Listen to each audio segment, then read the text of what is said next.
இன்னொரு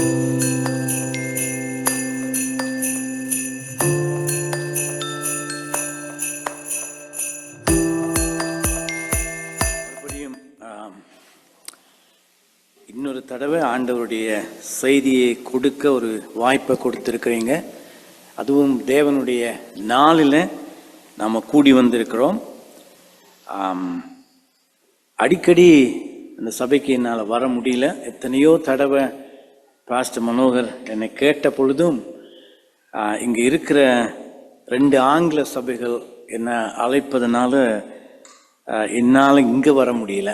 இந்த வருடம் அப்படி ஒரு வாய்ப்பு கிடைத்ததுனால அவருக்கு வெள்ளனையே அதை என்னால் சொல்ல முடிந்தது. உங்களெல்லாம் மறுபடியும் பார்க்கவும் ஒரு வாய்ப்பு ஆண்டவர் கொடுத்திருக்கிறார். இன்றைக்கு அந்த யோவான் 1வது அதிகாரத்தில் 11 to 14 வரையுள்ள வசனங்களை நாம் பார்க்க போகிறோம். இந்த செய்திக்கு தலைப்பு என்னவென்றால் இரட்சிப்பின் மகத்துவம் என்பதுதான் அதற்கான தலைப்பு. இரட்சிப்பின் மகத்துவம், த வண்டர் ஆஃப் சல்வேஷன் என்பதுதான் அதற்கான தலைப்பு. அந்த வசனங்களை நீங்கள் பார்த்தீங்கன்னு சொன்னால் அங்கே சொல்லப்பட்டிருக்கிறது 11வது வசனத்திலிருந்து பார்க்கிற பொழுது அந்த வசனத்துக்கு திருப்பிக் கொள்ளுவோம். தேவனுடைய வார்த்தையிலே அவர் தமக்கு சொந்தமானதிலே வந்தார். சொந்தமானதிலே என்பதை விட அவர் தமக்கு சொந்தமானவர்களிடத்திலே வந்தார் என்றுதான் தமிழ்ல இருக்கணும். அவருக்கு சொந்தமானவர்களோ அவரை ஏற்றுக்கொள்ளவில்லை. அவருடைய நாமத்தின் மேல் விசுவாசம் உள்ளவர்களாய் அவரை ஏற்றுக்கொண்டவர்கள் எத்தனை பேர்களோ அத்தனை பேர்களும் தேவனுடைய பிள்ளைகளாகும்படி அவர்களுக்கு அதிகாரம் கொடுத்தார். அவர்கள் இரத்தத்தினாலாவது மாம்ச சித்தத்தினாலாவது புருஷனுடைய சித்தத்தினாலாவது பிறவாமல் தேவனாலே பிறந்தவர்கள். அந்த வார்த்தை மாம்சமாகி கிருபையினாலும் சத்தியத்தினாலும் நிறைந்தவராய் நமக்குள்ளே வாசம் பண்ணினார். அவருடைய மகிமையை கண்டோம். அது பிதாவுக்கு ஒரே பேரானவருடைய மகிமைக்கு ஏற்ற மகிமையாகவே இருந்தது. இந்த அதிகாரத்துல 1வது வசனத்திலிருந்து 14 வசனங்கள் வரை வாசித்து பார்த்தால் அது இந்த புத்தகத்திலேயே மிகவும் அருமையான வசனங்கள், ஆழமான இறையியல் சத்தியங்கள் புதைந்து காணப்படுகின்ற அது வசனங்கள். மேலெழுந்த வாரியாக அந்த வசனங்களை நம்ம வாசித்து புரிந்து கொள்ள முடியாது. அந்த வசனங்களிலே இயேசு கிறிஸ்துவை பற்றி யோவான் நமக்கு எழுதுகிறான். இயேசு கிறிஸ்து தேவனுடைய ஒரே குமாரன், பிதாவிடத்திலிருந்து அனுப்பப்பட்டவர், அவர் கர்த்தர், அவர் கடவுள் என்பதைத்தான் யோவான் இந்த நூல் முழுதிலேயுமே மக்கள் முன்பாக வைக்கிறார். ஆகவே ஆரம்பத்திலேயே எந்த விதமான சாக்கு போக்கு சொல்லாமல், பீடிகை போடாமல் அவர் வெளிப்படையாகவே இயேசு கிறிஸ்துவை பற்றிய அருமையான சத்தியங்களை இந்த வசனங்களிலே சொல்லுவதை நாம் பார்க்கிறோம். யெகோவாவின் சாட்சிகள் என்று சொல்லுகிறவர்கள் அந்த 1வது 2வது வசனங்களை வைத்து இயேசு கிறிஸ்து ஆண்டவர் இல்லை என்று சொல்லி வருகிறார். ஆனால் அவர்கள் வேதத்தை மாற்றி அதனுடைய சத்தியத்தை மாற்றி அப்படி சொல்லுகிறார்களே தவிர யோவான் அப்படி சொல்லவில்லை. இயேசு கிறிஸ்து ஆண்டவர். பலவிதமான தவறான போதனைகள் இயேசு கிறிஸ்துவை பற்றி இந்த உலகத்திலே காணப்படுகின்றன. இயேசு மட்டுமே என்று ஒரு கூட்டம் இருக்கிறது, ஜீசஸ் ஒன்லி. இறையியல் பூர்வமாக அது மிகவும் தவறான ஒரு வாக்கிய பிரயோகம். அது பொய்.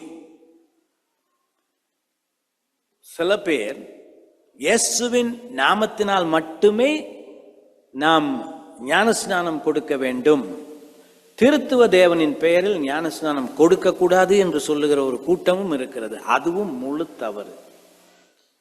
திருத்துவ தேவனின் நாமத்துல தான் ஞான ஸ்நானம் கொடுக்கும்படியாக மத்தேயு 28 ஆண்டவர் இயேசுவே சொல்லி இருக்கிறார். இறையியல் தவறுகள் மிகவும் ஆபத்தானவை.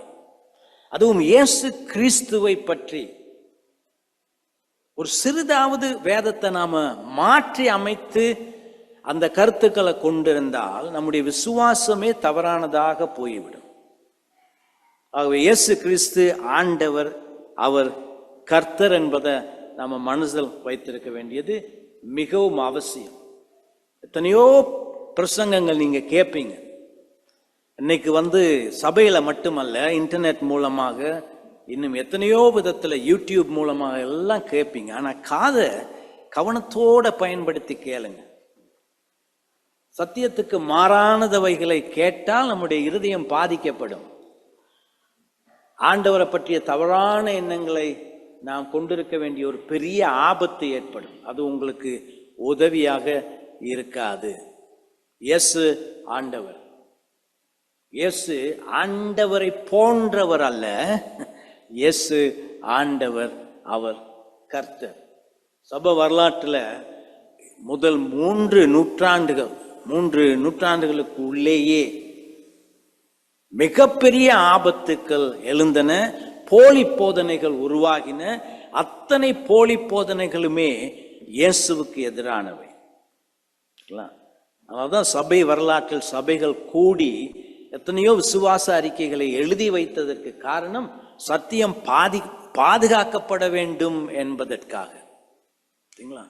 ஆகவே இன்றைக்கு அந்த இயேசு கிறிஸ்துவை பற்றியும் அவர் நமக்கு கொடுத்திருக்கின்ற அந்த அருமையான ரட்சிப்பை பற்றியும் இந்த வசனங்களிலிருந்து பார்க்க போகிறோம். 3 தலைப்புகளில் அவற்றை நாம் பார்ப்போம். முதலாவது, அந்த ரட்சிப்பை நமக்கு கொடுத்தவர். இந்த ரட்சிப்பை நமக்கு கொடுத்தவர் அல்லது கொடுப்பவர். இரண்டாவது, அந்த ரட்சிப்பு எப்படிப்பட்டது, அந்த ரட்சிப்பை எப்படி அடைவது. இந்த 3 காரியங்களை மட்டுமே நாம் பார்க்க போகிறோம். இங்கே 11வது வசனத்துல பார்த்தால் அந்த ரட்சிப்பை நமக்கு கொடுக்கிறவரை பற்றி யோவான் என்னவென்று சொல்லுகிறான். அவர் 16வது வசனத்திலே அவர் தமக்கு சொந்தமானவர்களிடத்தில் வந்தார். இந்த அவர் யார் என்று கேட்டு பார்த்தால் ஆரம்பத்திலே அவரை பற்றிய அவர் யார் என்று நேரடியாக இயேசு என்று சொல்லாமல் அவர் ஆதியிலே வார்த்தை இருந்தது என்று சொல்லுகிறார். இந்த வார்த்தை என்பது இயேசுவுக்கு கொடுக்கப்பட்ட இன்னொரு பெயர். லோகாஸ் என்பது கிரேக்க வார்த்தை. அங்கே அவர் என்பது வார்த்தை, இயேசுவே வார்த்தை. நம்முடைய கரத்தில் வைத்திருக்கின்ற வேத புத்தகம் இயேசுவனுடைய பேச்சு, ஆண்டவருடைய பேச்சாக இருக்கிறது, வார்த்தையாக இருக்கிறது. ஆதியிலே வார்த்தை இருந்தது, அதாவது ஆதியிலே இயேசு இருந்தார். அந்த வார்த்தை, அந்த இயேசு தேவனிடத்தில் இருந்தது, அந்த வார்த்தை தேவனாய் இருந்தது. பார்த்தீங்களா? இயேசு ஆண்டவர் என்பதை உறுதியாகவே யோவான் நமக்கு இங்கு சொல்லுவதை பார்க்கிறோம். அவர் ஆதியிலே இருந்தார். இன்னொரு தவறான போதனை அநேகர் நம்பிக்கொண்டிருப்பது இயேசு உருவாக்கப்பட்டார் என்பது. இயேசு உருவாக்கப்பட்டார், இயேசு உருவாக்கப்படவில்லை. அதனால தான் யோவான் சொல்லுகிறான், ஆதியிலே வார்த்தை இருந்தது. ஆதி என்பது எப்பொழுது? எல்லாம் ஆரம்பித்த பொழுது, இந்த உலகம் ஆரம்பித்த பொழுது இயேசு தொடர்ந்து இருக்கிறார். அவர் ஆண்டவரோடு இருந்தார், பிதாவோடு இருந்தார். பிதா, குமாரன், ஆவியானவர், அந்த திருத்துவ தேவன். இயேசு ஒருபோதுமே உருவாக்கப்படவில்லை. அவர் ஆரம்பத்திலே இருந்தே இருந்தார், நித்தியத்திலிருந்து இருக்கிறார் என்பதை மனசுல வைக்கணும். இதே யோவானிலே கூட 16வது வசனம் 3வது அதிகாரத்தில் எல்லாருக்கும் ரொம்ப பரிச்சயமானது. அவரை பற்றி ஆங்கிலத்தில் சொல்லப்பட்டிருக்கிறது. ஆங்கில வேதத்தில் only begotten son. அதை இன்னைக்கு சில ஆங்கில மொழிபெயர்ப்புகள்ல மாற்றி ஒரே குமாரன் அல்லது only son, the only unique son அப்படி என்று மாற்றி விடுகிறார்கள். ஏனென்றால் அந்த begotten என்ற வார்த்தையை எடுத்து விட்டு only son. தமிழ் வேதத்தில் ஒரே பேரானவர் என்னைக்காவது யோசிச்சு பார்த்துருக்கிறீங்களா? அது என்ன பேரானவர்? வேதம் படிக்கிற பொழுது கேள்விகள் கேட்டு வாசித்து சிந்தித்து படிக்க வேண்டும். ஒரே பேரானவர் என்றால் என்ன அர்த்தம்? இந்தியாவில் இருக்கிற இந்தியன் பைபிள் சொசைட்டி, அந்த எல்லா மொழிபெயர்ப்புகளும் இந்திய மொழிகளில் செய்கிற எல்லா மொழிபெயர்ப்புகளையும் செய்கின்ற அந்த குழுவினுடைய தலைவராக இருக்கிறவரை கடந்த மாதம் நான் இந்தியாவில் சந்தித்தேன். ரொம்ப விருப்பமாக என்னை சந்திக்கிறதற்காக கேட்டு நேரம் கொடுக்க சொல்லி இருந்தார். அவரோட ஒரு 2 மணி நேரம் நான் பேசி கொண்டிருந்த பொழுது இந்த கேள்வியை அவர் முன் வைத்தேன். இது என்னையா ஒரே பேரானவர், அதற்கு அர்த்தம் என்ன? அதுக்கு நான் போய் யோசிச்சு பார்த்துட்டு அதுக்கு பிறகு உங்களுக்கு பதில் எழுதுறேன் பாஸ்டர்னு சொல்லி இருக்கிறார். இன்னும் பதில் கிடைக்கல. ஒரே பேரானவர், நீங்களே டிக்ஷனரி எடுத்து, தமிழ் டிக்ஷனரி எடுத்து பாருங்க, அதுக்கு என்ன அர்த்தம். ஒன்லி பிகாட்டன் என்ற ஆங்கிலத்தில் இருப்பது அந்த பிறப்பிக்கப்பட்டவர்னு ஒரு அர்த்தம் அதில் இருக்கிறது. ஹி வாஸ் பிகெட், அவர் பிறப்பிக்கப்பட்டவர். அப்படின்னா என்ன அர்த்தம்? இயேசு நித்தியத்திலிருந்து பிதாவிலிருந்து பிறப்பிக்கப்படுகிறவர். இட்டர்னல் ஜெனரேஷன் ஆஃப் சன்ஷிப்னு சொல்லுவாங்க. அது ஆண்டவரை பற்றிய போதனைகள்ல மிக மிக முக்கியமானது. அதனால தான் அந்த காலத்துல பிகாட்டன் என்ற வார்த்தையை அவர்கள் பயன்படுத்தி இருக்கிறார்கள். அதை நாம நம்ம விருப்பத்துக்கு மாற்றக்கூடாது, தமிழ் வேதமாக இருந்தாலும். இப்போ தமிழ் வேதத்துல இருந்து எப்படி வந்திருக்கணும்? அவர் நித்தியத்திலிருந்து பிறப்பிக்கப்பட்டவர்னு வந்திருக்கணும். அதுதான் அர்த்தம். பிகாட்டன் என்று சொன்னால் அதுதான் இருந்த, அவர் நித்தியத்திலிருந்து பிறப்பிக்கப்படுகிறார். Eternal sonship, eternal generation. அது திருத்துவத்தை பற்றிய மிக ஆழமான உண்மை. புரியுதோ இல்லையோ நாம நம்ப வேண்டிய உண்மை. சில காரியங்கள் வேதத்துல தத்துவ ரீதியில புரிஞ்சுக்க முடியாது, லாஜிக் வேலை செய்யாது சில காரியங்கள். ஆனால் அவற்றை மறுதலிக்காமல் நம்ப வேண்டியது நம்முடைய கடமை. ஆகவே இயேசு ஆதியில் இருந்தவர், நமக்கு ரட்சிப்பை கொடுக்கிறவர், சாதாரண மனிதர் அல்ல. அவர் தேவன், அவர் கர்த்தர், அவர் வார்த்தையாக இருக்கிறார். யோவான் தன்னுடைய நூலில் அந்த இயேசு ஆண்டவர், அந்த இயேசு கர்த்தர் என்பதை நிரூபிப்பதற்காக அநேக சாட்சிகளை கொண்டு வருகிறான். எத்தனையோ சாட்சிகளை நமக்கு யோவான் அறிமுகப்படுத்துகிறத இந்த நூல்ல நீங்க பார்க்கலாம். அவன் அப்படி அறிமுகப்படுத்துகிற முதலாவது சாட்சி யோவான் ஸ்நானன். ஆண்டவராகிய இயேசு வருவதற்கு முன்பே அவருடைய வருகைக்கு பாதை ஏற்படுத்துவதற்காக அனுப்பி வைக்கப்பட்டவன் யோவான் ஸ்நானன். அந்த யோவான் ஸ்நானன் வந்த பொழுது அவன் இயேசுவுக்கு சாட்சியாக இருக்கிறான். அவன் என்ன சொல்லுகிறான்? இயேசுவை பார்த்து தேவ ஆட்டுக்குட்டியானவர் வருகிறார், தேவ ஆட்டுக்குட்டியானவர் என்று அவரை குறித்து சொல்லி இருக்கிறத நாம பார்க்கிறோம். இயேசு வருவதற்கு முன்பாகவே ஒரு தேவ தூதன் யோவான் ஸ்நானனுடைய தகப்பன் முன்பாக தோன்றி அவனுடைய பிறப்பை பற்றி விசேஷமாக அங்கு சொல்லி இருப்பதை நம்ம பார்க்கிறோம். யோவான் ஸ்நானன் ஆண்டவர் அல்ல, அவனுக்கு தெய்வீகம் இருக்கவில்லை. அவன் சாதாரண மனிதன் இருந்த பொழுதும் கூட அவனும் ஒரு விதத்துல விசேஷமாக பிறந்தான். ஏன்? இயேசுவுக்கு பாதை அமைப்பதற்காக அவன் பிறந்திருக்கிறான். அவன் ஒளி அல்ல, அவன் சாட்சி மட்டுமே. யோவான் சொல்லுகிறார் இந்த பகுதியிலே, அவர் ஒளியா இருக்கிறார். அந்த வார்த்தை ஒளியா இருக்கிறது. அந்த ஒளி இந்த உலகத்திற்கு ஒளி வீசுவதற்காக வந்தது. அந்த ஒளிக்கு சாட்சியாக வந்தவன் தான் யோவான் ஸ்நானன் என்று பார்க்கிறோம். யோவான் ஸ்நானன் சொன்ன ஒரு முக்கியமான வார்த்தை, நான் குறையணும், அவர் பெருக வேண்டும். என்ன பார்க்காதீங்க, நான் அல்ல ஒளி, நான் அல்ல வார்த்தை. அந்த ஆண்டவராகிய இயேசு கிறிஸ்துவே வார்த்தையாக இருக்கிறார் என்று அவன் சொல்லி இருக்கிறான். இதுல ஒரு எடுத்து பார்த்தீங்கன்னா 29வது வசனத்துல, 29வது வசனத்துல நாம் வாசிக்கிறோம், மறுநாளிலே யோவான் இயேசுவை தன்னிடத்தில் வரக்கன்று, இதோ உலகத்தின் பாவத்தை சுமர்ந்து தீர்க்கின்ற தேவ ஆட்டுக்குட்டி. உலகத்தின் பாவத்தை தன்னிலே சுமந்து தீர்க்கின்ற தேவ ஆட்டுக்குட்டி என்று இயேசுவை குறித்து சொல்லுகிறான். அவன் தொடர்ந்தும் அங்க சொல்லுகிறதை பார்ப்போம். எனக்கு பின் ஒருவர் வருகிறார், அவர் எனக்கு முன்னிருந்தபடியால் என்னிலும் மேன்மையுள்ளவர் என்று நான் சொன்னேனே, அவர் இவர்தான். 32வது வசனத்துல, ஆவியானவர் புறாவை போல வானத்திலிருந்து இறங்கி இவர் மேல் தங்கினதை கண்டேன். எந்த ஒரு வேளையிலும் கூட யோவான் ஸ்நானன் மனிதர்கள் தன்னை பார்க்கும்படி எதையுமே சொல்லவில்லை. அவன் சொன்னது எல்லாமே இயேசுவை பார்க்கும்படித்தான்.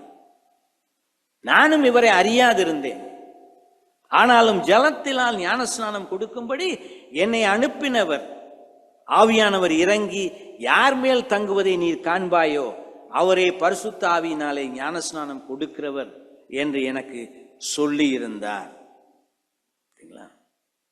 ஆகவே இயேசு கிறிஸ்து அந்த ரட்சிப்பை நமக்கு கொடுக்கிறவர், வார்த்தையாக இருக்கிறவர், ஒளியாக இருக்கிறவர். கர்த்தர் அந்த ரட்சிப்பை மனிதர்களுக்கு அளிக்கிறார். அப்போஸ்தலர் நடவடிக்கை 4வது அதிகாரம் 12வது வசனத்துல பார்க்கிற பொழுது அங்கு என்ன சொல்லப்பட்டிருக்கிறது? ரட்சிப்பு யார் எவருடைய பெயரிலும் வரவில்லை, இந்த உலகத்திற்கு மேலேயோ கீழேயோ அதை கொடுப்பதற்கு எவரும் இல்லை, ஆண்டவராகிய இயேசு கிறிஸ்துவை தவிர. வானத்துக்கு மேலேயும் பூமிக்கு கீழேயும் வேறு எந்த பெயரும் இல்லை, இயேசு கிறிஸ்து மட்டுமே அந்த ரட்சிப்பை கொடுக்கிறவராக இருக்கிறார். இப்படி வேதத்துல பல பகுதிகளில் புதிய ஏற்பாட்டில் எடுத்து வாசிக்கிற பொழுது நமக்கு ரட்சிப்பை அளிக்கின்றவர் இயேசு. அவருடைய நாமத்தின் மூலமாக அந்த ரட்சிப்பு வருகிறது. கடவுளுக்கும் மனிதர்களுக்கும் மத்தியிலே மீட்பராக இருக்கிறவர் இயேசு கிறிஸ்து மட்டுமே என்று பவுல் தீமோத்தேயுக்கு எழுதி சொல்லுகிறார். ரட்சிப்புக்கு நாம் யாரிடத்துல வர வேண்டும்? இயேசு கிறிஸ்துவிடம் வர வேண்டும். ஆனா உங்களுக்கு இயேசு கிறிஸ்து யாருன்னு முதல்ல தெரிஞ்சிருக்கணும். இயேசு கிறிஸ்து யார் என்பது தெரிஞ்சிருக்கணும். அவர் சாதாரண மனிதன் அல்ல, ஒரு தீர்க்கதரிசி அல்ல, வெறும் அற்புதங்களை மட்டும் செய்கிறவர் அல்ல, அவர் ஜீவனுள்ள தேவனாக இருக்கிறார். அவர் ஜீவனுள்ள தேவனாக இருக்கிறார். அவர் கர்த்தர். ஆகவே இயேசு கிறிஸ்துவை பற்றி, அவரை பற்றி வேதம் போதிக்கின்ற அத்தனை சத்தியங்களின் அடிப்படையில் அந்த இயேசு கிறிஸ்துவை நாம் பார்க்க வேண்டுமே தவிர வேறு விதமாக நாம் அவரை பார்த்துவிட கூடாது. எல்லாம் காஸ்பல் சொல்றேன்னு இயேசுவை நம்புங்க, இயேசுவை நம்புங்க, இயேசுவை விசுவாசிங்க. ஆனா அந்த இயேசு யார்? அந்த இயேசு யார்? உண்மைதான், இந்த உலகத்திலே மனிதனாக பிறந்தவர் அந்த இயேசு. ஆனால் அந்த மனித பிறப்பை அவர் எடுக்க வேண்டி இருந்தது. அப்படி பிறந்ததனால் அவர் வெறும் மனிதன் மட்டுமல்ல, தெய்வீகமும் மானிடமும் அவர்கள் இணைந்திருந்தது. எந்த நேரத்திலும் எந்த வேளையிலும் பிரியாதபடி இணைந்திருந்தது. இன்னும் ஒரு போலி போதனை, ஆண்டவர் சிலுவையிலே இறக்க முடியாது. ஆகவே இயேசு கிறிஸ்து சிலுவையிலே மரித்த பொழுது அவருடைய தெய்வீகம் அந்த வேளையில் ஓய்வு எடுத்துக் கொண்டது. ஆகவே அந்த சிலுவையில் இறந்தது மனிதனாகிய இயேசு மட்டுமே, தெய்வீகம் இல்லாமல். மிகப்பெரிய போலி போதனை. இயேசு கிறிஸ்து சிலுவையில் இறந்த பொழுது, மரித்த பொழுது அவர் தேவனும் மனிதனுமாய் மரித்தார். நீங்க கேட்கலாம், தெய்வீகம் எப்படியா மரிக்கும்? அதை நீங்க ஆண்டவரிடத்துல கேளுங்க. வேதம் எதை சொல்லுகிறதோ அதை மட்டும்தான் நான் சொல்ல முடியும். அவர் மரித்த பொழுது அவர் தெய்வீகத்தோடும் மானிடத்தோடும் மரித்தார். ஏன்? வெறும் மனிதனாக மரித்திருந்தால் அந்த பாவத்தை, நம்முடைய பாவத்தை அவரால் போக்க முடியாது. உலகத்துல எந்த மனிதனும் அவருடைய பாவத்தை போக்க முடியாததனால்தான் அந்த பிதா தன்னுடைய ஒரே குமாரனை இந்த உலகத்துக்கு அனுப்பி வைத்தார். அவர் தெய்வீகத்தோடும் மானிடத்தோடும் பிறந்தார். அவர் தெய்வீகத்தோடு மட்டும் இருந்து மரித்திருக்க முடியாது. ஏன்? அவருக்கு முழு மானிடமும் தேவையாக இருந்தது. அவர் தன்னுடைய மானிடத்தில் தேவனுடைய அத்தனை கட்டளைகளையும் நிறைவேற்ற வேண்டி இருந்தது. அதையெல்லாம் செய்து முடித்து தேவனும் மனிதனுமாய் அவர் சிலுவையில் மரித்தார்.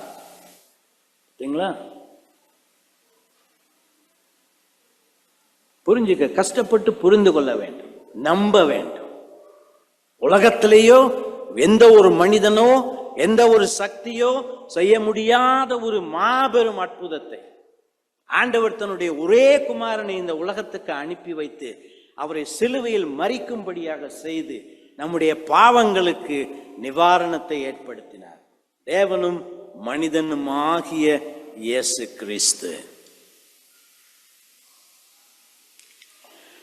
அவரே நமக்கு ரட்சிப்பை தருகிறார்.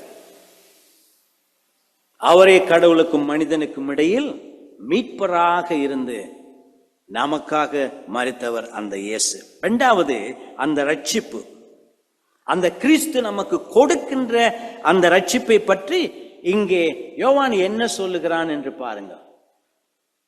13வது வசனத்திலே முதலாவது எதிர்மறையாக சொல்லுகிறார். அதற்கு பிறகு நேர்மறையாக சொல்லுகிறத பார்க்கிறோம். என்ன சொல்லுகிறார்? அவர் இரத்தத்தினால் பிறக்கவில்லை. அந்த ரட்சிப்பு இரத்தத்தினால் நம்மிடம் வரவில்லை. Not by blood. உண்மையில கிரேக்க மொழியில இரத்தத்தில் என்று சொல்லாமல் அது பன்மையில இருக்கிறது, பன்மையில எழுதப்பட்டிருக்கிறது. ஏன் அப்படி சொல்ல வேண்டும்? இரத்தத்தினால் என்று சொன்னால் என்ன? மானுட சந்ததியின் வழியில் அது நமக்கு வரவில்லை. அந்த ரட்சிப்பு பெற்றோர்கள் அந்த ரட்சிப்பை தங்களுடைய பிள்ளைகளுக்கு கொடுக்க முடியாது. பாரம்பரிய சபையில இருந்து வர்றவங்களை கேட்டா, ஒரு முறை ஒருத்தரை கேட்டேன், உங்க சாட்சிய சொல்லுங்களேன். பாஸ்டர், நான் பிறந்ததுல இருந்தே கிறிஸ்தவன். பிறந்ததிலிருந்து ஒருவனுமே கிறிஸ்தவனா இருக்க முடியாது. பிறப்பிலிருந்து நாம் எல்லோரும் என்ன பாவிகள், எந்த ஒரு நன்மையும் இல்லாமல் கேடானவர்களாக, கேடான இருதயத்தை கொண்டவர்களாக, கேட்டை மட்டுமே சிந்திக்கிறவர்களாக, கேட்டை மட்டுமே செய்கின்ற ஆற்றலை கொண்டிருக்கிறவர்களாக பிறந்திருக்கிறோம். நல்லது என்பது நம்முடைய சிந்தனையில் வரவே வராது. ஆகவே எல்லா மனிதர்களும் பாவிகளாகி தேவ மகிமையை இழந்து நிற்கிறார்கள். ஒருவனாகிலும் நன்மை செய்வதில்லை. ஆண்டவர் அங்கிருந்து பார்க்கிற பொழுது எல்லோரையும் பாவிகளாகத்தான் பார்க்கிறாரே தவிர நன்மை ஒருவரும் செய்வதில்லை, ஒருவனாகிலும் இல்லை.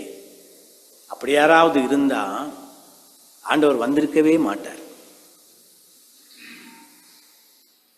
உலகத்துல நன்மை இருக்குமானால், இந்த உலகத்து மனிதர்களிடத்துல நன்மை இருக்குமானால் ஒரே குமாரன் இங்கு வர வேண்டிய அவசியம் என்ன? பாவத்திற்காக அவர் மரிக்க வேண்டிய அவசியம் என்ன? நாம் பாவிகளாக இருப்பதனால தான் தெய்வமே அந்த சிலுவையில் தன்னுடைய இரத்தத்தை பலியாக நம்முடைய பாவத்தை தீர்ப்பதற்காக கொடுத்தார் என்று நம்ம வேதத்துல வாசிக்கிறோம். ஆகவே குடும்பத்திலிருந்து சந்ததியாக யாருமே கிறிஸ்தவனாக வர முடியாது. பெற்றோர்கள் அதை பிள்ளைகளுக்கு கொடுக்க முடியாது. யூதர்களுக்கு ஒரு பெரிய பிரச்சனை இருந்தது. என்ன? ஆபிரகாம் எங்களுடைய பிதா. அந்த அளவுக்கு ஆபிரகாமை அவர்கள் பெரிதாக பார்த்தார்கள். நாம் ஆபிரகாமின் சந்ததியினர், அவர் எங்களுடைய பிதா. ஆகவே நாம் விசேஷமான மனிதர்கள் அப்படித்தான் நினைச்சிட்டு இருந்தாங்க. நடக்காது. இயேசு சொல்லுகிறார், அந்த ஆபிரகாமுக்கு முன்பே நான் இருந்தேன். அந்த ஆபிரகாமுக்கு ரட்சிப்பை கொடுத்ததே நான். ஆபிரகாம் விசுவாசித்தான். அவனுடைய விசுவாசம் அவனுக்கு நீதியாக எண்ணப்பட்டது. பழைய ஏற்பாட்டில் மட்டுமல்ல, ரோமரில் சொல்லப்பட்டிருக்கிறது 4வது அதிகாரத்தில். ஆகவே ஆபிரகாம் கூட, அவ்வளவு பெரிய மனிதனும் கூட தன்னுடைய வாழ்க்கையில் தன்னுடைய பாவங்களுக்கு மன்னிப்பு கேட்டு ரட்சிப்பு அடைய வேண்டி இருந்தது. ஆபிரகாமை ரட்சித்தவர் கர்த்தர். ஆபிரகாமுக்கு ரட்சிப்பை அளித்தவர் இயேசு. ஆகவே ரட்சிப்பு குடும்பத்திலிருந்து வர முடியாது, யாரும் யாருக்குமே கொடுக்க முடியாது. சுவிசேஷத்தை நம்ம சொல்ல முடியும், நிச்சயமாக அது நம்முடைய கடமை. அது சொல்லுவது மட்டுமே நம்முடைய கடமை. அந்த சுவிசேஷத்தை சொன்ன பிறகு அந்த நிமிடத்திலேயே அவனை ஆண்டவரிடத்தில் வர வைக்கின்ற வேலை உங்க கையில இல்லை, உங்களால ஒண்ணும் முடியாது. அந்த வேலையை ஆண்டவர் நம்மிடத்திலே கொடுக்கவில்லை. அது யாருடைய வேலை? பரிசுத்த ஆவியானவருடைய வேலை. அவர் நம்முடைய வார்த்தைக்கு கட்டுப்படுகிறவர் அல்ல. சில நேரம் இந்த உலகத்துல நீங்க உயிரோடு இருக்கிற நேரம் சுவிசேஷத்தை சொல்லி மறிப்பது மட்டுமே உங்க வேலையா இருக்கலாம். யாரும் ஆண்டவரிடத்துல வருவதை நீங்க சொன்ன சுவிசேஷத்தின் மூலம் நீங்கள் காணாமலேயே மறித்து விடலாம். அதுக்கு பிறகு அவனுக்கு ரட்சிப்பு கிடைக்கும், கிடைத்தாலும் கிடைக்கும். ஏன்? அது ஆண்டவருடைய சித்தத்தின்படி, அவருடைய நேரத்தின்படி ஒருவனுக்கு வருவதே தவிர யாரும் யாருக்கும் கொடுக்க முடியாது. எவ்வளவு பெரிய பிரசங்கியாக இருந்தாலும் எந்த ஒரு பாவியையும் அவன் கரை சேர்க்க முடியாது. அது ஆவியானவருடைய வேலை. அததான் நிக்கதேமுவுக்கு ஆண்டவர் சொல்லுகிறார், காற்று அடிக்கிறது நீ பார்த்திருக்கிறாயா? அது எங்க இருந்து வருகிறது, எங்கு போகிறது என்பது உனக்கு தெரியாது, உணர மட்டும்தான் முடியும். அது நடந்த பிறகுதான் எனக்கு நடந்திருக்கிறது என்பதை நாம உணர்கிறோமே தவிர அது எப்போது, எந்த நேரத்திலே, எப்படி கிடைக்கிறது என்பது நமக்கு தெரியாது. அது செய்கிறவர் பரிசுத்த ஆவியானவர். அதனால அது இரத்தத்தின் மூலமாக வராது. அடுத்து மாம்சத்தின் சித்தத்தின் மூலமாகவும் வராது. மாம்ச சித்தத்தினாலாவது வராது. அதாவது நம்முடைய மாம்சத்தில் இருந்தோ ரட்சிக்கப்படுகின்ற போகின்ற ஒருவனுடைய மாம்சத்தில் இருந்தோ அது புறப்படாது. சில பேர் தவறான நம்பிக்கையெல்லாம் வச்சிருக்கிறாங்க. அதாவது ரட்சிப்புக்கு ஆண்டவர் 50% தன்னுடைய வேலையை செய்ய வேண்டும், மீதி 50% நாம செய்ய வேண்டும்.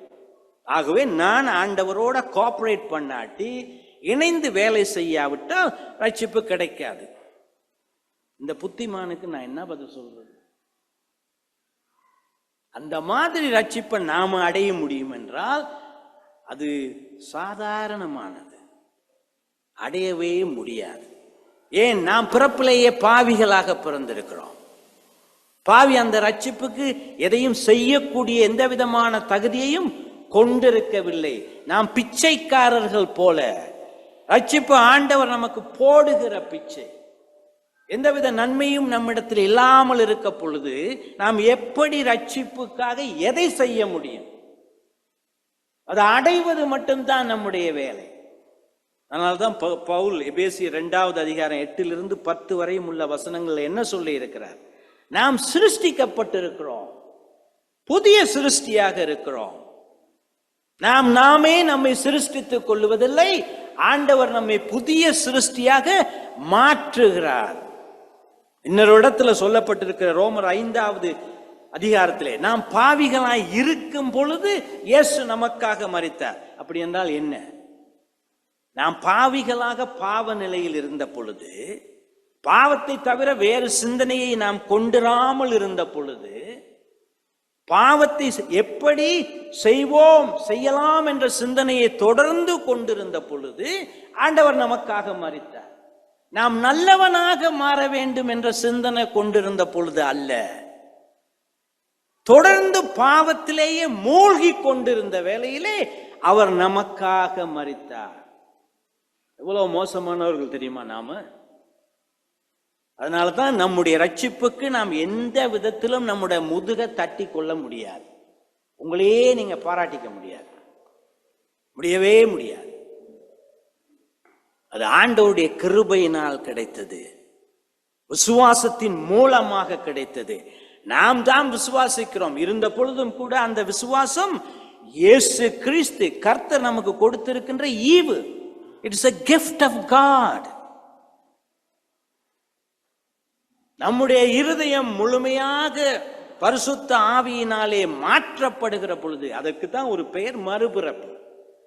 அப்படி அவர் மாற்றுகிறார். நாம் எதிர்பார்க்காத வேளையிலே, நாம் நினைத்தே பார்த்திருக்காத பொழுது, ஆண்டவரை பற்றி எண்ணமே நமக்கு வந்திருக்காத வேளையிலே, அந்த சுவிசேஷத்தை நாம் கேட்டு கொண்டிருந்த பொழுது, நாமே நமக்கே தெரியாமல் ஆண்டவர் நம்ம செய்கின்ற அந்த கிரியை, ஆவியின் மூலமாக அந்த செய்கின்ற கிரியை தான் ரீஜெனரேஷன், மறுபிறப்பு. அந்த மறுபிறப்பு நிகழ்ந்த பிறகு நீங்கள் புது சிருஷ்டியாக பரிசுத்த ஆவியினால் மாற்றப்பட்ட பிறகுதான் உங்களுக்கே தெரிய வருகிறது இயேசு கிறிஸ்து தேவன் என்பது. அதனாலதான் நம்ம சொல்லுகிறோம், அந்த குருடன் சொன்னது போல, நான் குருடனாய் இருந்தேன், இப்பொழுது எனக்கு பார்வை வந்திருக்கிறது. எனக்கு நடந்ததை நான் எப்படி சொல்லாமல் இருக்க முடியும்? நாம் எல்லோரும் குருடர்களாக இருந்திருக்கிறோம், பாவிகர்களாக இருந்திருக்கிறோம். நம்ம பற்றி வேதம் சொல்வதெல்லாம் தேவனுக்கு எதிரிகள். We hated God. அவருக்கு எதிரிகளாக இருந்திருக்கிறோம். பாவத்தை தவிர வேறு எந்த எண்ணத்தையும் கொண்டிராதவர்களாக இருந்திருக்கிறோம். ஆனால் தேவனுடைய கிருபை நம்மை மாற்றியது. மாம்சத்தினால் அது கிடைக்காது. உங்களுக்கு நீங்களே ரட்சிப்பு கொடுத்து கொள்ள முடியாது. எந்த விதத்திலுமே நீங்கள் ஆண்டவரோடு அந்த ரட்சிப்பு கிடைக்கும் விஷயத்துல பங்கே உங்களுக்கு இல்லை. இன்னொன்றும் சொல்லுகிறார், மாம்சத்தினால் அல்ல, மாம்ச சித்தத்தினால் அல்ல, புருஷனுடைய சித்தத்தினாலாவது அல்ல. என்ன புருஷன், ஹஸ்பண்ட் நினைச்சிடாதீங்க. அந்த காலத்து தமிழ், வடமொழி தமிழ், புருஷன் சொன்னா மனுஷன் அர்த்தம், ஆண் அர்த்தம், ரெண்டு விதத்திலையும் சொல்லலாம். ஆகவே மனிதர்களால் அல்ல, not by man or not by the will of man, மாம்ச சித்தத்தினாலும் அல்ல. ஏன் நாம் பாவிகள் என்று சொன்னால், வேதத்தில் நம்ம பற்றி பாவிகள் என்று வேதம் சொல்லுகிற பொழுது, அந்த பாவம் மனிதனுடைய அத்தனை பாகங்களையும் பாதித்திருக்கிறது. அவனுடைய இருதயத்தை பாதித்திருக்கிறது முழுமையாக, அவனுடைய முழு அங்கங்களையும் பாதித்திருக்கிறது, அவனுடைய சித்தத்தையும் பாதித்திருக்கிறது. இந்த சித்தம், ஆங்கிலத்தில் அதுக்கு வில் என்று பெயர். அந்த சித்தத்தின் மூலமாகத்தான் நாம் ஒரு தீர்மானத்தை எடுக்கிறோம். ஒரு சித்தம் பாவத்தினால் நீ முழுமையாக பாதிக்கப்பட்டிருக்கிற பொழுது அந்த சித்தம் எப்படி ஆண்டவரை நோக்கி போகும்? முடியாது. அதனால்தான் மனித சித்தத்தினாலும் அல்ல என்று யோவான் சொல்லுகிறார். ஆனா இந்த சித்தம் ஆண்டவரை நேசிப்பதற்கு புதுப்பிக்கப்பட வேண்டும். அந்த சித்தம் மறுரூபமாக்கப்பட வேண்டும். அது எப்பொழுது மறுரூபமாக்கப்படுகிறது, எப்பொழுது புதுப்பிக்கப்படுகிறது? பரிசுத்த ஆவியானவர் மறுபிறப்பாகிய கிரியையை அவனுடைய இருதயத்திலே நிகழ்த்துகிற பொழுது அந்த சித்தம் புதுப்பிக்கப்படுகிறது. அப்படி புதுப்பிக்கப்படுகிற பொழுதுதான் அவன் என்ன செய்கிறான்? இயேசுவை நேசிக்க ஆரம்பிக்கிறான். இயேசு என்னுடைய தேவன் என்று சொல்ல ஆரம்பிக்கிறான். பார்த்தீங்களா? ஆகவே மறுபிறப்பு, அந்த ரட்சிப்பு எப்படி வராது என்று சொல்லிவிட்டு அடுத்ததாக அவர் என்ன சொல்லுகிறார்? But of God. But of God, ஆண்டவரிடத்திலிருந்து. ஆண்டவரிடத்திலிருந்து எபேசியர் 2வது அதிகாரம் 4வது வசனத்திலையும் அது வருகிறது. ஒரு பெரிய பிரசங்கி மார்ட்டின் லாய்ட் ஜோன்ஸ் அந்த பட் காட், ஆனால் தேவன், அந்த 2 வார்த்தையிலேயே ஒரு அருமையான பிரசங்கத்தை கொடுத்திருக்கிறார். ஆனால் தேவன், நாம் இவ்வளவு மோசமான நிலையில் இருந்த பொழுது, எதையுமே நமக்கு செய்து கொள்ள முடியாத நிலையில் இருந்த பொழுது, கேவலமானவர்களாக இருந்த பொழுது, God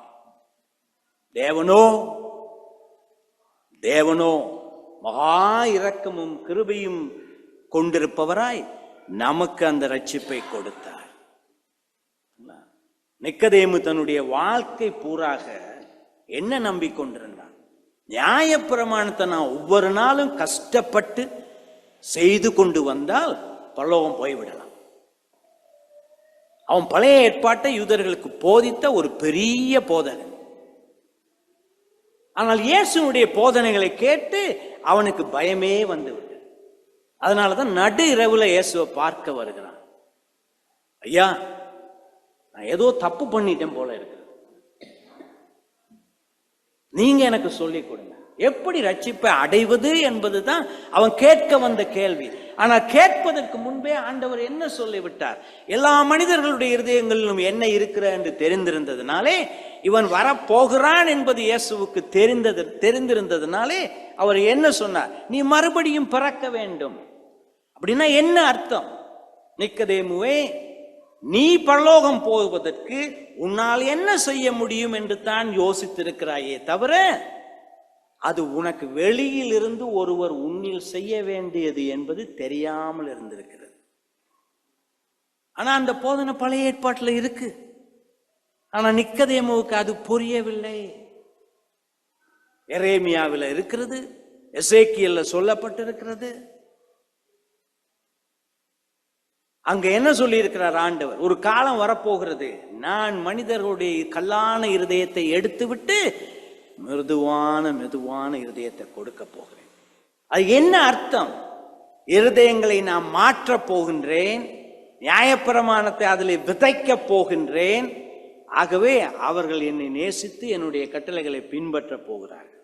ஆனால் நிக்கதேமுவுக்கு அது தெரியவில்லை, அவனுக்கு தெரிந்திருக்கவில்லை. You must be born again. நீ மறுபடியும் பிறக்க வேண்டும். அது ஆண்டவர் நம்ம செய்கின்ற காரியம். அதுக்கு பேரு ஜெனிப்பிப்பது. தமிழ் வேதத்துல உயிர்ப்பிப்பது என்ற அர்த்தம். அவர் நமக்கு உயிரை கொடுக்க வேண்டும்.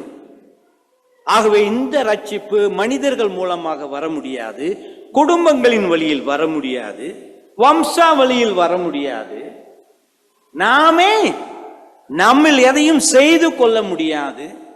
ஒரு பிச்சைக்காரன் ஒரு பிச்சை போடுகிற பொழுது எப்படி வாங்கி கொள்ளுகிறானோ அதே போல ஆண்டவரிடத்திலிருந்து வாங்கி கொள்ள வேண்டியது.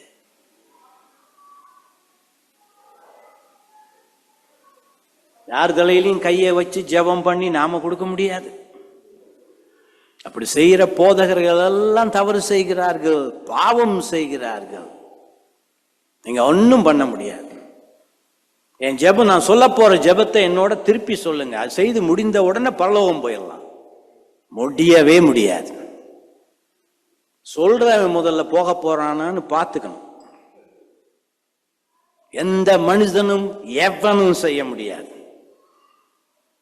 பில்லி கிராம் ஒரு பெரிய மனுஷர் சாக போற நேரத்தில் என்ன சொன்னார் தெரியுமா? நான் கையோசத்தை சொன்னேன். எவ்வளோ பேர் 90% பரலோகம் போக போறது இல்லைன்னு சொல்லிட்டு அவர் செத்துட்டார். அப்பதான் புத்தி வந்திருக்கு, இந்த கையை ஒசத்தி ஆண்டவரை ஏற்றுக்கொள்ள வைக்கின்ற காரியம் எவ்வளவு தவறானது.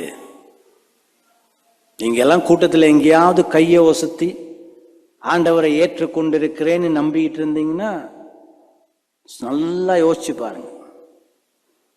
உங்க இருதயத்துல இந்த நேரமே நீங்க சிந்தித்து பார்த்து, ஆண்டவர் என்னுடைய இருதயத்தை மாற்றி இருக்கிறார், அவரை தவிர வேறு தேவர்கள் உலகத்தில் இல்லை, அவர் மட்டுமே தேவன், அவர் தேவனாய் இருக்கிறார் என்பதற்கு சாட்சி என்னுடைய இருதயத்திலே அவர் மேல் அளவில்லாத நேசம் இருக்கிறது. அவருடைய வார்த்தைகளை அன்றாடம் தொடர்ந்து பின்பற்ற முடிந்ததையெல்லாம் செய்து கொண்டிருக்கிறேன். அன்றாடம் என்னுடைய வாழ்க்கையிலே நான் பாவங்களுக்காக மன்னிப்பு கேட்டு கொண்டிருக்கிறேன். பாவத்தை தொடர்ந்து வெறுத்து வாழ்கின்ற ஒரு இருதயத்தை கொண்டிருக்கிறேன். அப்படியான சிந்தனை இருந்தா மட்டும்தான் உங்களுக்கு என்ன இருக்கும்? ரட்சிப்பின் நிச்சயம் இருக்கும். அந்த ரட்சிப்பின் நிச்சயம் இல்லாதவர்கள் ரட்சிப்பு இருப்பதாக போலியாக எண்ணிக்கொண்டிருக்க கூடாது. ரட்சிப்பு ஆண்டவரிடத்திலிருந்து வருவது, அவர் ஈவாக கொடுப்பது. அந்த ரட்சிப்பின் நிச்சயம் உங்களுடைய வாழ்க்கையில் இருக்கிறதான்னு பார்த்துங்க. சரி, கடைசியாக இறுதியாக இது எப்படி இந்த ரட்சிப்பு கிறிஸ்துவிடத்திலிருந்து நமக்கு கிடைக்கும்? வேதம் சொல்லுகிறது, யோவான் சொல்லுகிறான், அவர் தமக்கு சொந்தமானவர்களிடத்திலே வந்தார்கள், ஆனால் அவர்கள் அவரை ஏற்றுக்கொள்ளவில்லை. 11வது வசனத்தில் அவரை ஏற்றுக்கொள்ளவில்லை. என்ன செய்திருக்கிறார்கள்? நிராகரித்திருக்கிறார்கள். இயேசு யூதன், யூதர்கள் மத்தியிலே அவர் வந்து பிறந்தார். அப்படி பிறக்க வேண்டியது தேவனுடைய நியதியாக இருந்தது. இருந்த பொழுதும் கூட அந்த யூதர்கள் அவரை தேவனாக ஏற்றுக்கொள்ள மறுத்தார்கள், அவரை நிராகரித்தார்கள் பார்க்கிறோம். யூதர்களுடைய பழைய ஏற்பாடு மேசியா வரப்போவதை முன்கூட்டியே அறிவித்திருந்தது. எல்லா தீர்க்கதரிசிகளும் அந்த மேசியாவின் வருகையை பற்றி சொல்லி இருக்கிறார்கள். இருந்த பொழுதும் கூட இந்த யூதர்கள் இயேசுவில் அந்த மேசியாவை பார்க்க முடியவில்லை. அவர்களால் அவரை ஏற்றுக்கொள்ள மறுத்தார்கள். ஏன்? ஒரு சாதாரண ஒரு தச்சனுக்கு மகனாக பிறந்தவன், இவன் எப்படி மேசியாவாக இருக்க முடியும்? சாதாரணமாக அவரை பார்க்கிற பொழுது இந்த உலகத்தில் இருக்கிற மனிதர்களைப் போல மட்டுமே அவர் தோற்றமளித்தார். தெய்வீகத்துக்குரிய எந்த அடையாளங்களும் இயேசுவிடத்தில் இருக்கவில்லை. ஆகவே அவர்கள் என்ன செய்தார்கள்? அவரை நிராகரித்தார்கள். ஆனா உண்மையில் அந்த யூதர்கள் அவரை ஏற்றுக்கொண்டிருந்திருப்பார்கள். எப்படி? அவர்களே சொல்லி இருக்கிறார்கள், இந்த மனுஷனை பார்க்கிற பொழுது, இவருடைய போதனையை பார்க்கிற பொழுது, இவன் ஒரு பெரிய போதனை. அப்ப இயேசு வந்து நான் ஒரு நல்ல போதகன் என்று மட்டும் சொல்லி இருந்தால் அவர்கள் ஏற்றுக்கொண்டிருப்பார்கள். இயேசு தன்னை ஒரு தீர்க்கதரிசியாக மட்டும் காட்டியிருந்தால் நிச்சயமாக ஏற்றுக்கொண்டிருந்திருப்பார்கள். எத்தனையோ தீர்க்கதரிசிகளோடு சேர்ந்து நீயும் ஒரு தீர்க்கதரிசியாக நாம் ஏற்றுக்கொள்ளுகிறோம். வெறும் அற்புதங்களை மட்டும் அவர் செய்து அதோடு நிறுத்தி இருந்தால் அவர்கள் நிச்சயமாக ஏற்றுக்கொண்டிருந்திருப்பார்கள். ஆனால் இயேசு என்ன செய்தார்? யூதர்கள் கனவிலும் நினைத்திராத வார்த்தைகளை அவர் சொல்ல ஆரம்பித்தார். அவர்கள் எதிர்பார்க்காத விஷயங்களை அவர்கள் சொல்ல ஆரம்பித்தார். இயேசுவை அவர்கள் நிராகரித்ததற்கு என்ன காரணம்? முதலாவது, ஆபிரகாமினுடைய பிதா நான் என்று அவர் சொன்னார்.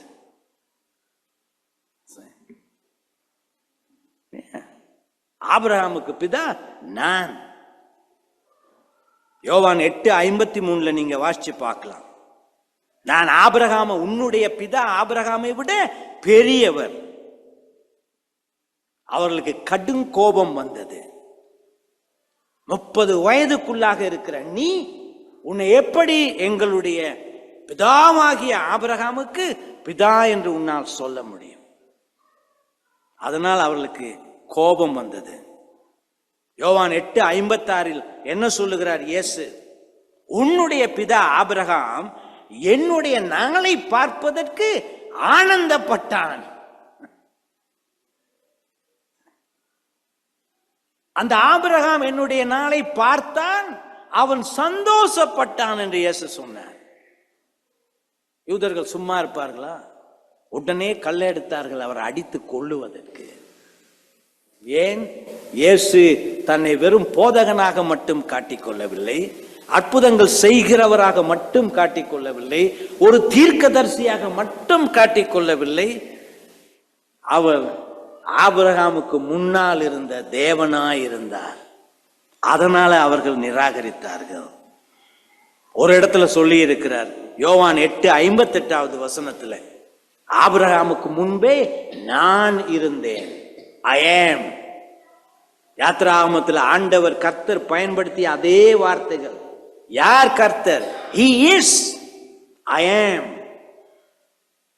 ஆபிரகாமுக்கு முன்பு நான் இருந்தேன். இரண்டாவதாக இதுக்கு மேல ஒரு பெரிய குண்டா தூக்கி போட்டார். என்ன சொன்னார்? கர்த்தராகிய பிதாவும் நானும் ஒன்றே. ஆபிரகாமுக்கு முன்பு நான் இருந்தது மட்டுமல்ல, பிதாவும் நானும் ஒன்றே. யோவான் 5:17 வாசிச்சு பாருங்க, அதை பத்தி அங்க சொல்லப்பட்டிருக்கிறது. நானும் பிதாவும் ஒன்றே. எப்படி யூதர்கள் அவரை கொல்றதுக்கு எவ்வளவோ முயற்சி செய்தார்கள், உங்களுக்கு காரணம் தெரியுதா? அப்ப ஏன் அது யூத மதத்தையே கேவலப்படுத்துகிற ஒரு வார்த்தைகளாக, மனிதன் கனவுலும் நினைத்து பார்த்திருக்க கூடாத வார்த்தைகளாக இருந்தன. ஆனால் இருந்த பொழுதும் இயேசு மனிதன் அல்ல, இயேசு தேவன். அதை சொல்லுவதற்கு அவருக்கு மட்டுமே தகுதி இருக்கிறது, உரிமை இருக்கிறது. I and my father are one. நானும் பிதாவும் ஒன்றே. யோவான் 10:30 சொல்லுகிறார். அது 10:38 எடுத்து பார்க்கிற பொழுது அங்கு சொல்லுகிறார், பிதா என்னில் இருக்கிறார், நான் அவரில் இருக்கிறேன். பிதா என்னில் இருக்கிறார், நான் அவரில் இருக்கிறேன். எப்படி ஒரு யூதன் இதை சகித்து கொள்ள போகிறான்? அதனால தான் அந்த யூதர்கள் அவரை வெறுத்தார்கள், அவரை கொல்ல முயற்சி செய்தார்கள், அவரை நிராகரித்தார்கள். நீங்க கூட உங்கள ஆண்டவரை இதுவரையும் விசுவாசிக்காதவர்கள், அதாவது ரட்சிப்பு அடையாதவர்கள் இருந்தா, உங்களுக்குள்ள கூட ஏதோ காரணங்கள் இருக்கலாம். ஏன் இயேசுவை இன்னைக்கு வரையும் விசுவாசிக்காமல் இருப்பது? காரணங்கள் இருக்கலாம். ஏதோ ஒண்ணு உங்களுக்கு பிடிக்கல, அதனால தள்ளி போட்டுக்கிட்டே வர்றீங்க. இன்னும் உங்க இருதயத்தை நீங்க ஆராய்ந்து பார்க்கல.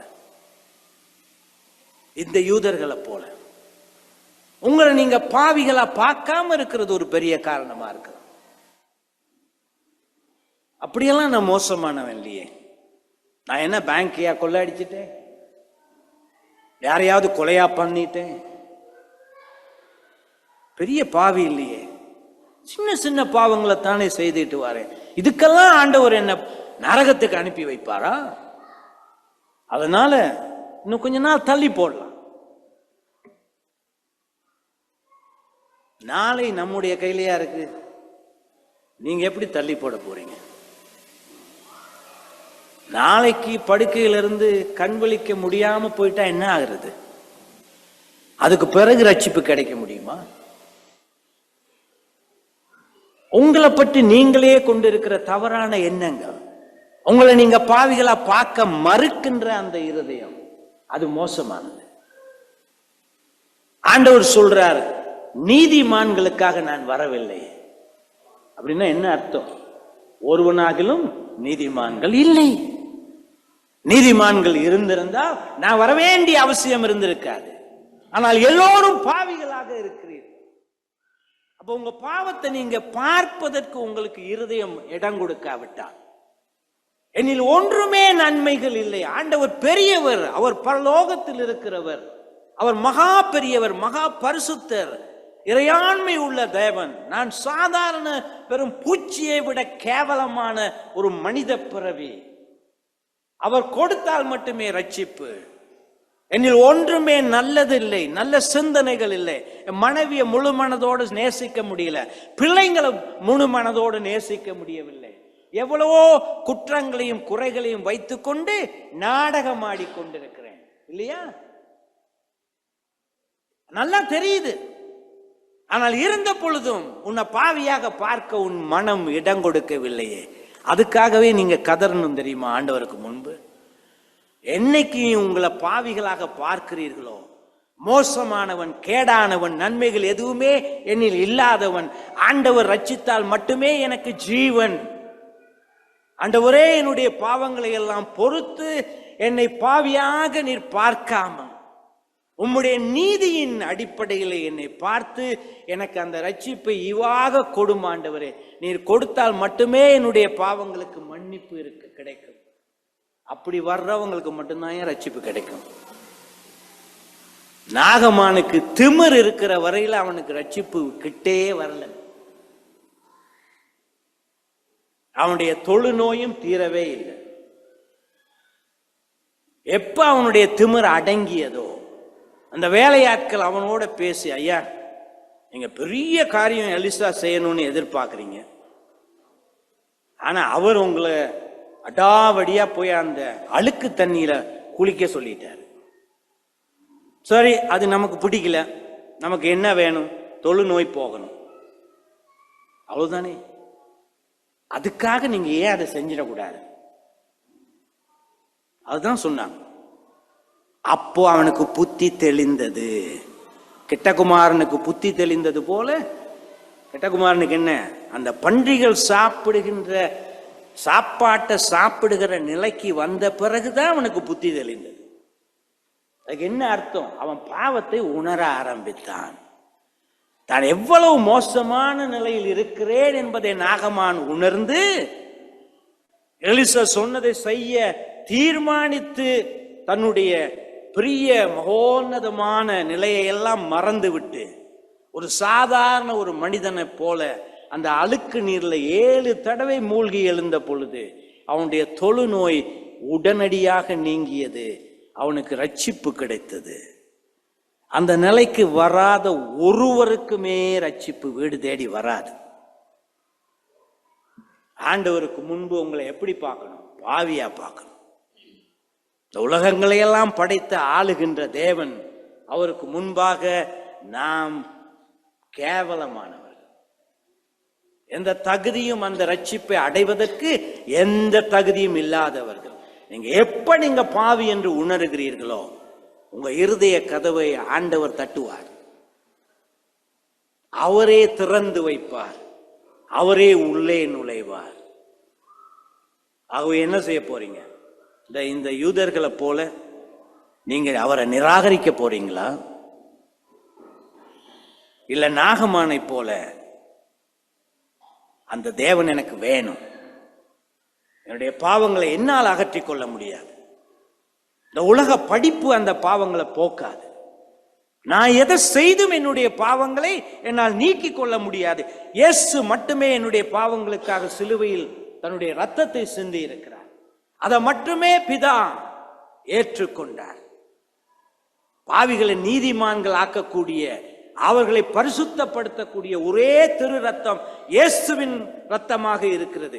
அது முழுமையாக பாவிகளுடைய பாவங்களை நீக்கியது என்று நம்புகிற பொழுது, நீங்கள் உங்களை பாவிகளாக பார்க்கிற பொழுது, இயேசுவை நாடி மன்றாடி அந்த ரட்சிப்புக்காக அவரிடத்துல வருகிற பொழுது, அவர் அந்த ரட்சிப்பை கொடுக்கிறவராக இருக்கிறார். அந்த விதத்துல உங்களுக்கு ரட்சிப்பு கிடைத்திருக்கிறதா? கிடைத்திருந்தா சந்தோஷப்படுங்க. அந்த ரட்சிப்புக்குரிய வாழ்க்கையை வாழுங்க. இயேசுவினுடைய உதவியோடு, ஆவியானவரின் உதவியோடு வாழ பாருங்க. அந்த விதத்துல உங்களுக்கு ரட்சிப்பு கிடைக்காமல் இருந்து போலித்தனமாக ரட்சிக்கப்பட்டவர்களாக நினைத்து கொண்டிருந்தால் உங்களுக்கு ஆபத்து காத்திருக்கிறது.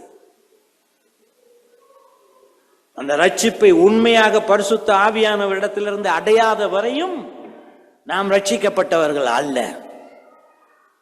ரட்சிக்கப்பட்டவர்களுக்கு அந்த ஆவியானவரே அவர்களில் குடியிருந்து அவர்களுக்கு அந்த ரட்சிப்பின் நிச்சயத்தை கொடுக்கிறார். கூட்டத்துல கையை உசத்தி இருந்தாலும் மறந்துட்டு ஆண்டவரை நாடி வா. அந்த ரட்சிப்புக்கு போதகர்களை நாடி போய் பிரயோசனம் இல்லை. சில பேர், ஐயோ அவர் ஜெபம் பண்ணி இருக்கிறாருங்க, எனக்கு கேன்சர் போயிருச்சு, அதனால நான் ஆண்டவரை விசுவாசிக்கிறேன். 10 பேர் குஷ்டரோகம் பிடித்தவர்கள் ஆண்டவரை தேடி வந்து வந்தவர்கள் 10 பேரும் குணமடைந்தார்கள். ஆனா ஒருவன் மட்டுமே ஆண்டவருக்கு நன்றி சொன்னான். மற்ற 9 பேரும் குணமடைந்த பொழுதும் அவர்கள் ரட்சிப்பை அடையாதவர்களாக இந்த உலகத்திலே வாழ்ந்து மரித்தார்கள். ஆகவே நோய் குணமடைந்தது ரட்சிப்புக்கு இணையானது அல்ல. ஒரு நோயிலிருந்து குணமடையலாம், இன்னும் 10 வருஷத்துக்கு பிறகு இன்னொரு நோய் நமக்கு வரலாம். ஆகவே உடல் சுகத்துக்காக மட்டும் ஆண்டவருக்கு வேணும் என்று சுத்தி கொண்டிருந்தீங்கன்னா நீங்க ரட்சிப்பே அடையாம இந்த உலகத்துல அழிந்து போக வேண்டி வரும். ஏன்னா இந்த உலகத்து இன்பங்களுக்காக நம்ம வாழக்கூடாது, இந்த உலகத்து சுகங்களுக்காக நம்ம வாழக்கூடாது. அதற்கெல்லாம் அப்பாற்பட்ட பரலோகத்து நன்மைகளுக்காகத்தான் அந்த ரட்சிப்பு நமக்கு தேவை. ரட்சிப்பு அடைந்து இந்த உலகத்துல கேன்சர் வந்து எத்தனை கிறிஸ்தவர்கள் மரித்திருக்கிறாங்க தெரியுமா? அதனால என்ன, எல்லா மனுஷனுக்கும் தான் நோய் வருது. அவிசுவாசிக்கும் வரும், விசுவாசிக்கும் வரும். அது உலக நியதி. ஆனா ஒரு பெரிய வித்தியாசம் இருக்கு. ரட்சிப்பு அடையாமல் வாழ்ந்து மரிக்கிறவன் நரகத்துக்கு போவான். ஆனா ரட்சிப்பை அடைந்து ஒரு மனிதன் கேன்சர்ல செத்தாலும் சரி, கார்ல அடிபட்டு செத்தாலும் சரி, அவனுடைய ஜீவன் எங்கு போகிறது? ஆத்மா பரலோகத்துக்கு போகிறது உடனடியாக, அந்த நிமிடமே. அதுதான் தேவையே தவிர உலக இன்பங்களுக்காக, உலக நன்மைகளுக்காக வாழாதீர்கள். இயேசு கொடுக்கின்ற ரட்சிப்பு நம்முடைய ஆத்மா பரலோகம் போவதற்காக. அங்கு நாம சரீரத்தோட போக போவதில்லை. ஆகவே இந்த உலகத்துல சரீரத்துக்கு என்ன நடந்தாலும் பரவாயில்லை, அந்த இயேசுவுக்காக இரத்த பலியா மரித்தவர்கள் எவ்வளவு பேர் இருக்கிறாங்க தெரியுமா? பவுல், பேதுரு, இவர்கள் எல்லாம் இரத்த பலியாக மரித்தவர், இரத்த சாட்சிகளாக மரித்தவர்கள். அவர்கள் போன இடம் எது? பரலோகம். ஆண்டவர் அவர்களை தேர்ந்தெடுத்திருந்தார் தனக்கு சாட்சி சொல்லுவதற்காக. ஆகவே இந்த உலகத்துல நாம நோயால மரிக்கிறத பத்தி நம்ம பெருசா நினைக்க கூடாது. அதுதான் ஆண்டவருடைய சித்தமாக இருந்தால் அப்படித்தான் நடக்கும். ஆனா எது முக்கியம்? நம்முடைய ஜீவன் ஆண்டவரிடத்துல போவதுதான் முக்கியம். ஆகவே உலக நன்மைகளுக்காக அலையாதீர்கள். சுவிசேஷத்தை கேட்டு நம்ம இருதயத்தை ஆராய்ந்து பார்த்து உண்மையான மெய்யான அந்த ரட்சிப்பு இயேசுவிடத்திலிருந்து அடைந்திருக்கிறோமா என்று சிந்தித்து பாருங்கள். அப்படி அடைந்தவர்கள் தொடர்ந்து இந்த உலக நன்மைக்காக வாழாமல் ஆண்டவருக்காக வாழுங்கள், அந்த இயேசுவுக்காக வாழுங்கள். ஏன்னா இந்த உலகத்திலையும் அந்த இயேசுனுடைய ஐக்கியத்தை அனுபவித்து அந்த பரலோகத்திலும் அதை தொடர்ந்து அனுபவிக்கிற அந்த வாழ்க்கை இருக்கிறது. அது எவ்வளவு மேலானது தெரியுமா? ரட்சிப்பு இயேசு கொடுப்பது, மனிதன் மனிதனுக்கு கொடுப்பது அல்ல. அது பணத்தால் வாங்கி கொள்ள முடியாதது. ஆண்டவர் கிருபையாக தன்னுடைய அன்பினாலே நித்தியத்திலேயே நம்மால் தெரிந்து கொண்டிருக்கிற அந்த மக்களுக்காக தன்னுடைய ஒரே குமாரனை இந்த உலகத்துக்கு அனுப்பி அவர்களுக்காக அந்த சிலுவையிலே அவர் மரிக்க வைத்து அவர்களை தேடி பிடித்து அவர் கொடுத்து கொண்டு வருகிறார். அந்த காணாமல் போன அந்த ஒரே ஆட்டை அந்த இயேசு தேடி போனார். அதே போல அந்த ஆடுகளை தேடி தேடி அவர் ரட்சித்து கொண்டு வருகிறார். அந்த ஆடுகள்ல ஒருவரா நீங்க இருக்கிறீங்களா? நீங்க ஆண்டவரை கேட்டு பார்க்க வேண்டியது. ஆண்டவர் உங்களுக்கு சமாதானத்தை கொடுக்கட்டும். ரட்சிப்பு அடையாதவர்களுக்கு அந்த அழிவில்லாத ரட்சிப்பை கொடுக்கட்டும். அவரை நோக்கி போங்க, மனுஷர்களை நோக்கி போகாதீங்க. நீங்க எந்த இடத்துல எந்த நிலையில இருந்தாலும் ஜெபம் பண்ணினால் அந்த இயேசு அதை கேட்கிறவராக இருக்கிறார். அந்த ரட்சிப்பை நீங்க அடைய நான் தேவையில்லை, பாஸ்டர் மனோ தேவையில்லை, நீங்களே அவரோட பேசலாம். அவர் அந்த ரட்சிப்பை கொடுக்க தயாராக இருக்கிறார். தன்னை நாடி வருகிறவர்களுக்கு, தன்னை பாவியாக பார்க்கிறவனுக்கு, நாகமானை போல தன்னை தாழ்த்தி கொண்டு ஆண்டவரே கிருபை தாரும், ஆண்டவரே என் மீது கிருபை பாராட்டும் என்று கேட்கிறவர்களுக்கு அவர் அந்த ஜீவனை தருகிறவராக இருக்கிறார். அந்த இயேசுவை நாடி போவோம், ஜெபம் பண்ணுவோம். அன்பும் கிருபையும் உள்ள எங்கள் நல்ல தேவனே, எவ்வளவு மகோன்னதமான அந்த ரட்சிப்பை நீரே கிருபையா உம்முடைய மக்களுக்கு தந்து கொண்டிருக்கிறேன். மனிதர்களால் கொடுக்க முடியாத ரட்சிப்பு, மனிதர்கள் தங்களுக்குள் தாங்களே எதையும் செய்து பெற்றுக்கொள்ள முடியாத ரட்சிப்பு, மகத்துவமான ரட்சிப்பு நீர் பரிசுத்த ஆவியினாலே அவருடைய வல்லமையினாலே சுவிசேஷத்தை பயன்படுத்தி அதை உம்முடைய மக்களுக்கு, பாவிகளுக்கு கொடுத்து வருகிறேன். அந்த ரட்சிப்பு நம்மிடத்தில் இருக்கின்றது, என்னிடத்தில் இருக்கிறது என்ற ஒரு ரட்சிப்பின் நிச்சயத்தை நான் கொண்டிருந்து வாழ எங்களுக்கு உதவி செய்யும் ஆண்டவரே. அது சாதாரணமான ரட்சிப்பு இல்லை. நீர் மிகுந்த அன்பினாலே நம்ம காட்டுகின்ற அந்த இரக்கம், அந்த ரட்சிப்பு, அதை நாம் அடைந்திருக்கிறோம் என்ற ஒரு ரட்சிப்பின் நிச்சயத்தோடு இந்த இடத்திலிருந்து போக நீர் கிருபை பாராட்டும். எங்கள் எல்லோரோடும் பேசும் ஆண்டவரே. இயேசு கிறிஸ்துவின் நாமத்திலே கேட்டு ஜெபிக்கிறோம். ஆமென்.